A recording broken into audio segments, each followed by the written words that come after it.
Welcome back, y'all, to another Flip Through Friday where we are going to flip through my notes on Psalms in my Spiral Bible. And today we're going to be doing Psalms 16 through 20. Okay, so let's get started.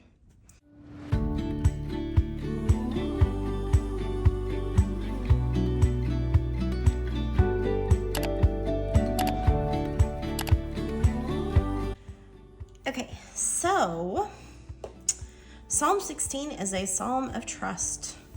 The first 4 verses: preserve me, God, for I take refuge in you. My soul you have said to Yahweh, you are my Lord. Apart from you, I have no good thing. As for the saints who are on this earth, they are the excellent ones in whom is all my delight. Their sorrows shall be multiplied, who give gifts to another God. This is the psalmist's faith, underline faith, in contrast to those who put their faith in other gods.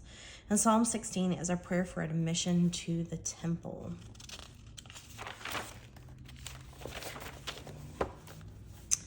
Okay, so their drink offerings of blood I will not offer, nor take the names on my lips. This is the psalmist refuses to sacrifice to other gods or to pray to them. These 2 verses, Yahweh assigned my portion and my cup. You made my lot secure. The lines have fallen to me in pleasant places. Yes, I have a good inheritance.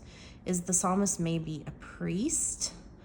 Verse 9, therefore my heart is glad and my tongue rejoices. My body shall also dwell in safety. Is Sheol is in contrast with the temple, the path to life, divine presence. I'll say perseverance, divine presence. Once again, Sheol is the abode of the dead, also called the pit. Here is David was confident of his deliverance from death. We will not be abandoned to the decay of the grave. Let's see.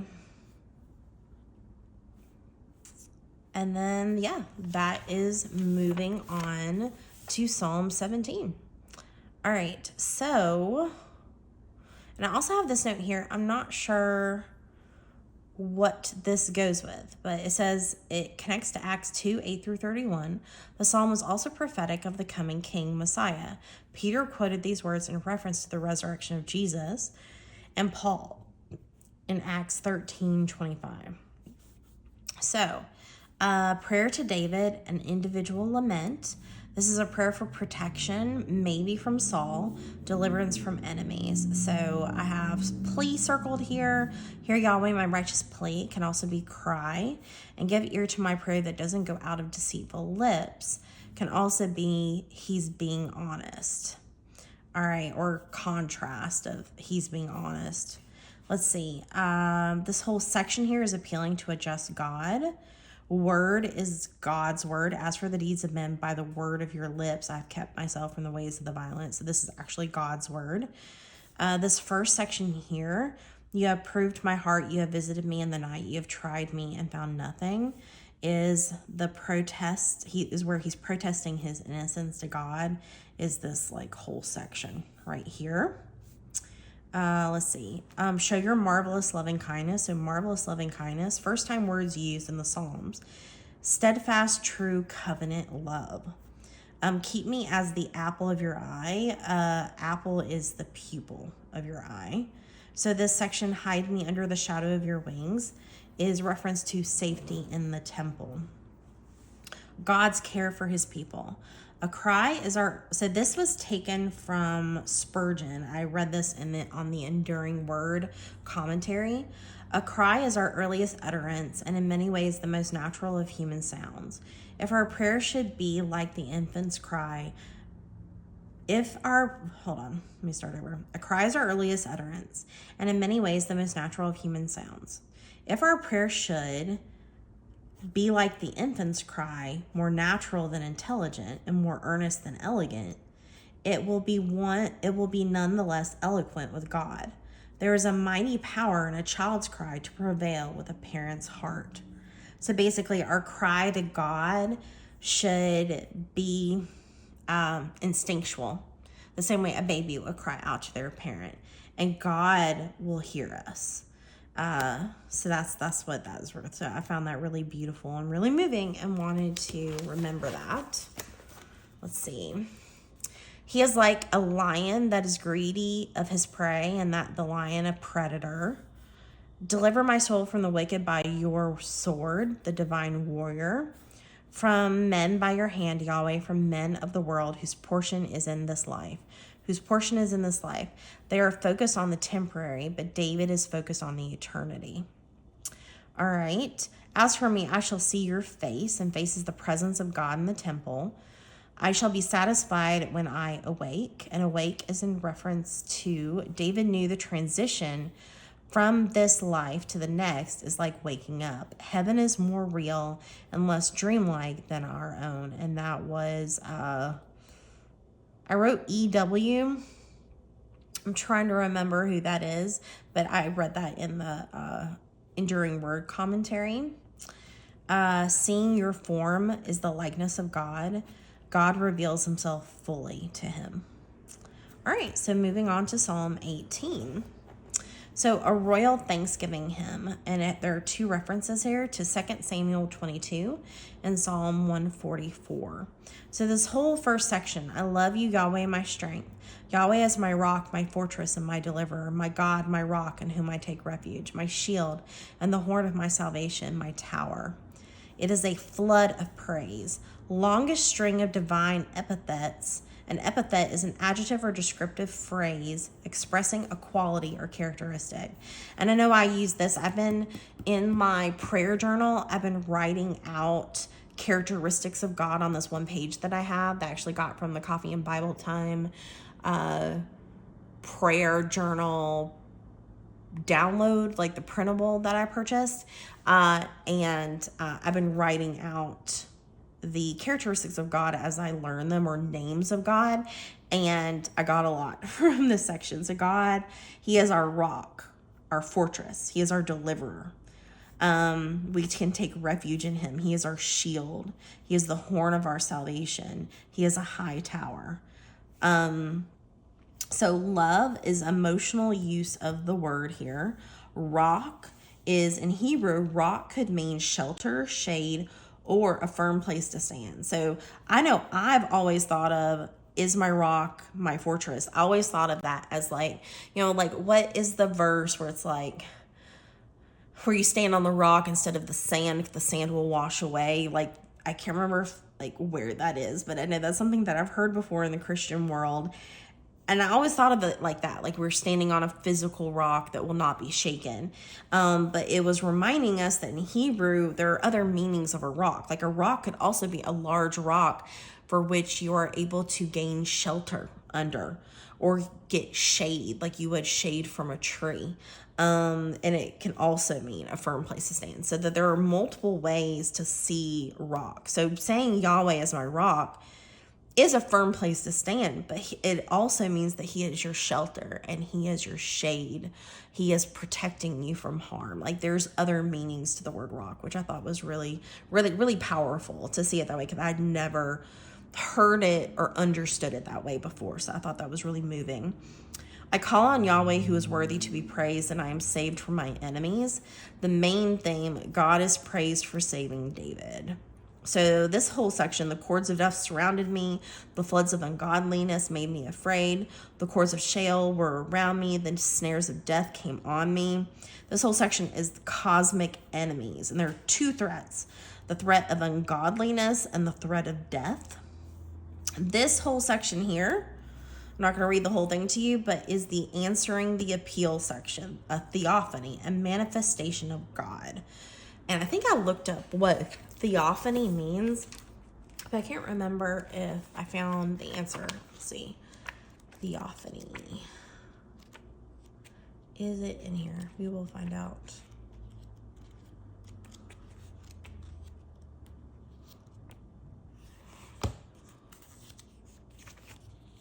Theophany. Physical appearance or personal manifestation of God to a person. There are some 5 forms of theophanies in human form. Genesis 32:30, Exodus 24:10. In visions, Isaiah 6, Ezekiel 1, Daniel 7:9. By the angel of the Lord, Genesis 16:7-13. Not in human form, as at the burning bush, Exodus Exodus 3:2 through 4:17, and in the guidance and through the wilderness, 13:21, Acts 7:30. And as the name of the Lord, God's sacred name, represented his presence, Deuteronomy 12:5, Isaiah 30:27, and 59:19. The glory of the Lord appears to people in numerous passages.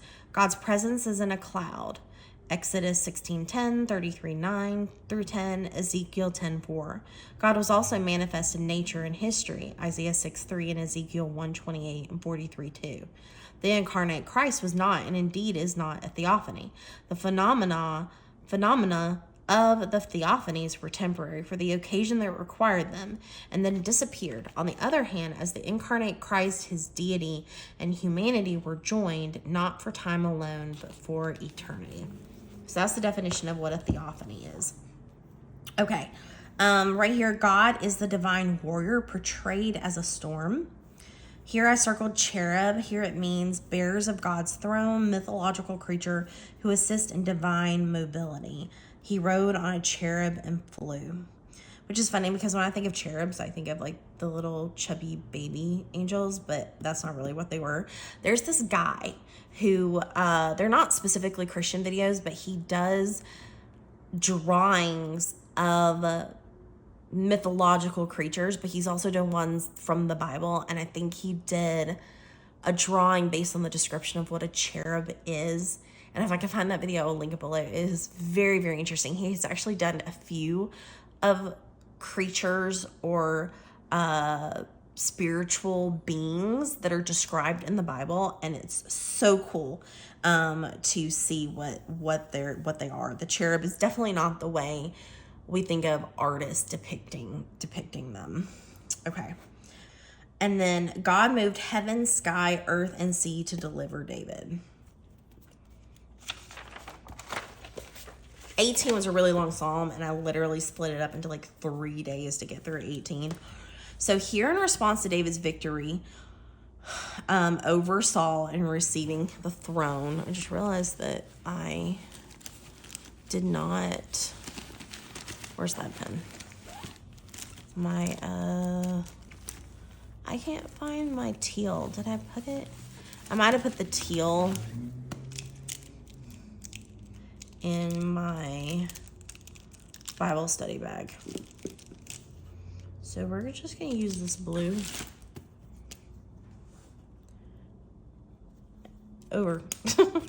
Okay. Over Saul and receiving the throne. When he later says this psalm in 2 Samuel 22, it is as a grateful retrospect over his entire life. So I circled all the names of God that are mentioned in Psalm 18, which is a lot. So here he is called Most High, Yahweh, of course, multiple times. God in, let's see, God, Yahweh, shield, rock. So his name is just mentioned like multiple times. I think, did I circle any over here? Okay. So, so in this verse, he drew me out of many waters. David felt like he was drowning. How many of us have felt like that before? This whole section right here is a deliverance of the psalmist into a broad, unconfined space, a metaphor for salvation. Let's see. He brought me out also into a large place. As somebody who actually struggles with claustrophobia, that actually like has a greater meaning to me, both like literally and metaphorically. So this section here is obedience to God's divine will, justification for his salvation. Iniquity is in all of us. So I kept myself from iniquity. I was also blameless with him. I kept myself from iniquity. Let's see.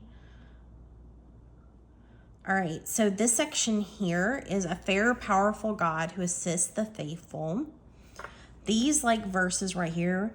With the merciful, you will show yourself merciful. With the perfect man, you will show yourself perfect. With the pure, you will show yourself pure. With the crooked, you will show yourself shrewd. Show yourself shrewd. That's a really hard phrase to say. David understood that God often treats man in the same way man treats others. Think of the greatest commandment. Afflicted people is also the humble, the poor, the afflicted, and the needy. All right, so for you will light my lamp, Yahweh, my God will light up my darkness. David is confidence in the future. And then this section right here, this last section, 31 through 45, is victory over historical enemies. All right, here they are talking about the armor of God. This first section right here, God prepares David for battle. We are prepared for battle with spiritual armor. And you can see Ephesians 6, 13 through 18 for this. So the armor of God, you have the shield of your salvation, gentleness, armed me with strength. Okay. So this whole section right here, so the 34 through 45, the royal psalmist's victory over historical enemies.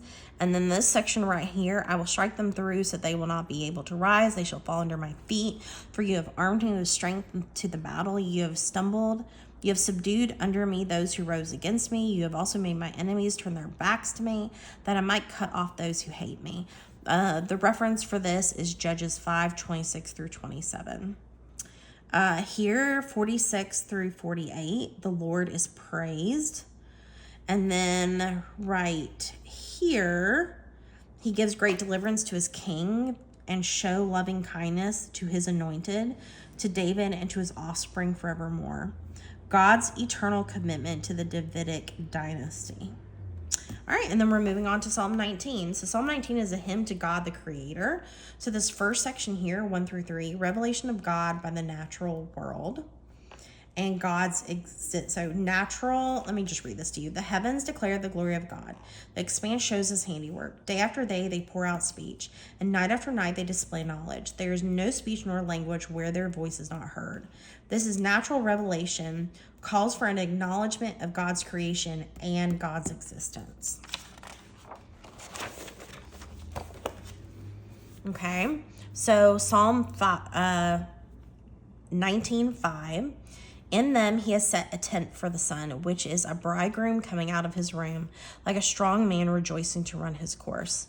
This is meant to undermine a false belief in the sun, like the sun in the skies, deity. Places sun in subordinate position within God's creation. 7 through 10 is wisdom literature, and there's a reference here to look at Psalm 119. And then 13 and 14 is a prayer for forgiveness for disobedience and for divine acceptance. All right, and then we're on to Psalm 20. This is a prayer for the king's victory in battle. You is a singular word here.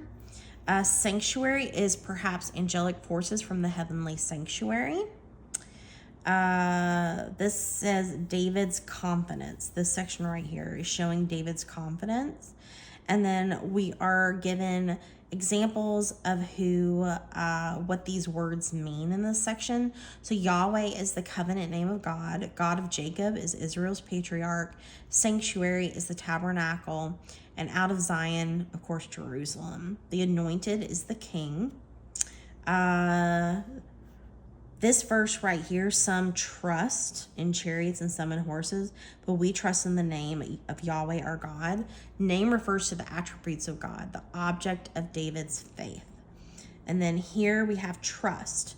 Trust is also in CSB, it's some take pride in chariots. In the web here, it's some trust in chariots.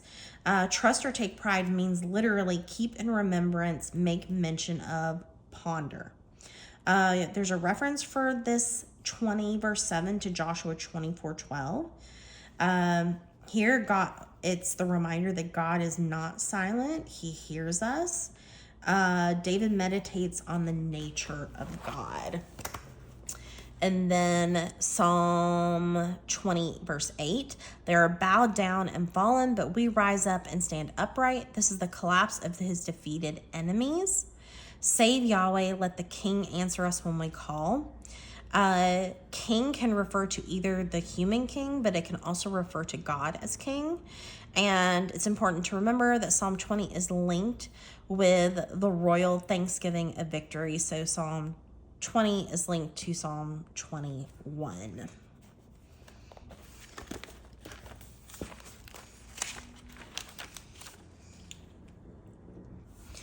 Okay, so that is the flip through of our notes in Psalm 16 through 20. Definitely stay tuned for future flip throughs. We will be doing these all the way through Psalms, which is probably going to take us a little while. But we're going to be doing about 5 Psalms at a time of flip throughs in my notes, in my Spiral Bible. I will link the whole playlist below for our Psalm study. You can also watch some real-time psalm studies of individual psalms with me as well. So I will link everything about my psalm studies below. But we are on 1 through 20. If you're watching this at a later date, we will definitely have more in there. But definitely go check it out if you would like to see more flip throughs of my notes in my Spiral Bible psalm study. Okay, guys, thank you so much for watching. If you did like this particular video, if you love Bible study notes and Bible journaling, then definitely hit that like button. And if you would like to follow along with me on this spiritual journey to discover my faith in God and learn who God is, and develop a relationship with him, then definitely hit that subscribe button. We do a lot of Bible study content here. We post Bible study related content every Sunday at 3 p.m. Eastern time. And then you'll get lots of bonus videos like this one kind of sprinkled throughout the week as well. We do flip throughs, some unboxings of resources, as well as once a month we do a podcast episode where we talk about Christian hot topics and faith stories. So if any of that sounds interesting to you, please hit that subscribe button. Okay, guys, thank you so much for watching, and I hope you have an amazing weekend, and I will see you guys on my next one. Okay, guys, don't forget, God has not forgotten you. We are in this together, and I'm here for you. Okay, guys, see you in my next one. Bye.